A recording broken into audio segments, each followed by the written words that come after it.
Bojo got booed at the Platinum Jubilee because he is a big party boy. Okay? He's a big fucking party boy.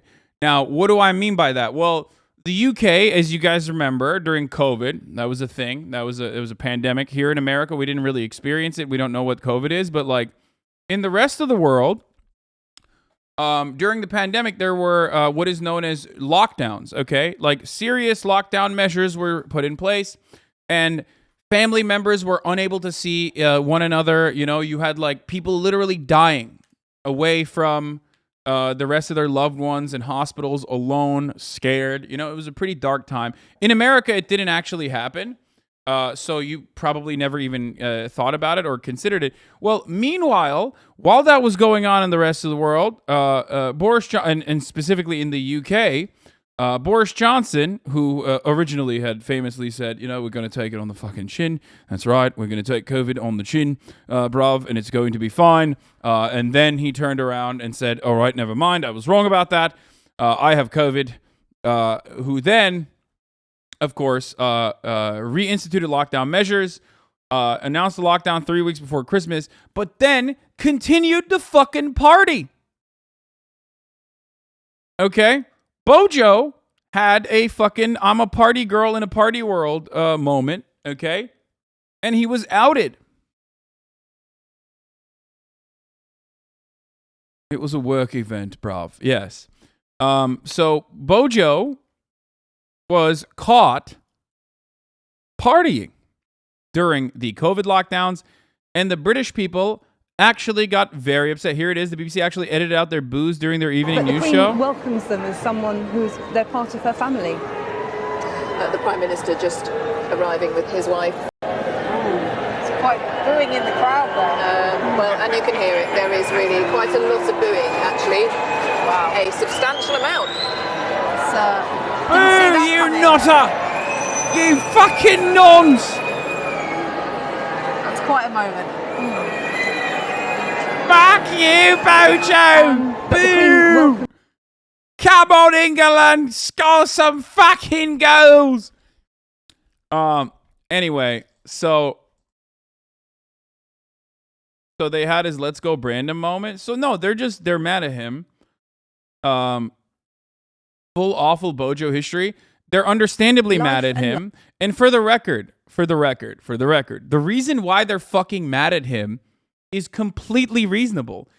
It's just that in America, we're such goddamn cucks that it is unimaginable to be upset at like Governor Gruesome Gavin Newsom or Nancy Pelosi or numerous other people for like violating their own fucking lockdown measures for an extended period of time. Okay? It is literally like not even a thing. Also in America, we don't have a functioning government, and we certainly did not do any like lockdowns anyway, right? So that is part of the reason why. That is part of the reason why, of course, we don't really care. But like the UK is more cucked than America because you should look at Indian news. No, man, please stop fucking posting. You should look at Indian news. I'm not going to look at Indian news right now.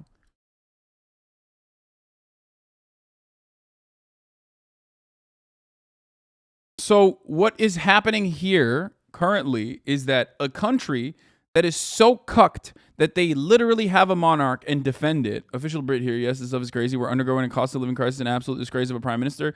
Boris and his cabinet are insanely corrupt. He gave out billions of PPE loans to his mates and has rewrote the ministerial code so that lying to parliament is no longer an offense that requires you to resign. So the guys that literally have a fucking queen still and celebrate the queen even though she's very clearly dead, those guys are more upset at their politicians and holding their politicians accountable to a certain degree. Now, I don't know if he'll actually get voted out, but I just wanted to give you a brief background on what's happening here. Okay, from here, London let's take a for look. you now, where British Prime Minister Boris Johnson faces a challenge from his own party today that could force him out of office. It's called the no confidence vote. It follows a series of scandals. Rami Inocencio is in London now with more on that story. Rami, we saw the Prime Minister get booed very loudly at the Queen's Jubilee celebration over the weekend. It'll be interesting to see the outcome of this vote today. Good morning to you.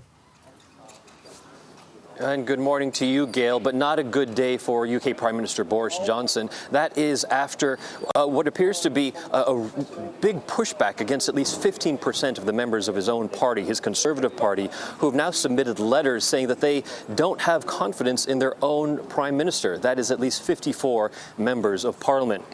Now, the source of this frustration comes from what's so-called the Partygate scandal. These leaked photos you're seeing now show him and members of his staff holding booze-filled social gatherings during the country's COVID lockdowns. Critics say that that was not only hypocritical, but also illegal, and that led to a police probe where Johnson himself was fined. High inflation, too, like in the U.S., is also turning people against Johnson.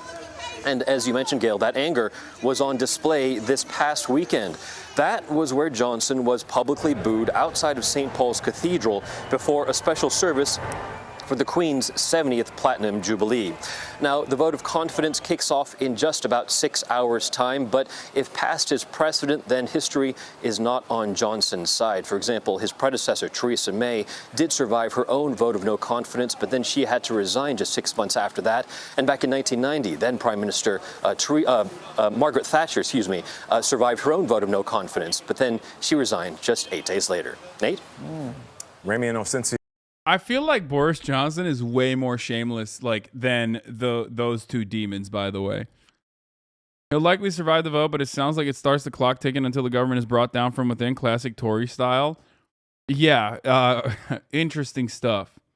Is it illegal in the UK to joke about politicians? I don't fucking know. But since you don't like Gavin Newsom, who did you vote for governor of California this time? Gavin Newsom, motherfucker. Who could I be voting for?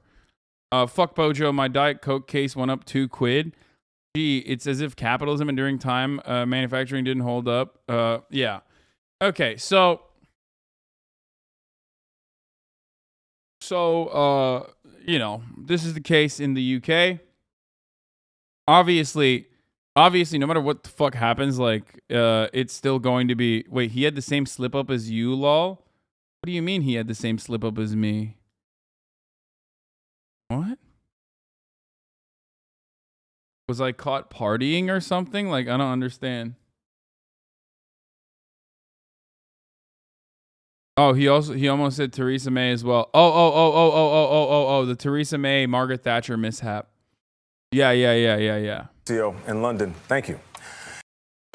Ultimately, no matter what happens, even if fucking Bojo loses the no confidence vote, or even if they destroy him, which is happening currently, by the way, Boris Johnson needs a simple majority of 100. It's still gonna be another Tory dickhead in a position of power. I don't even know who the fuck it will be, but lose and he will be ousted.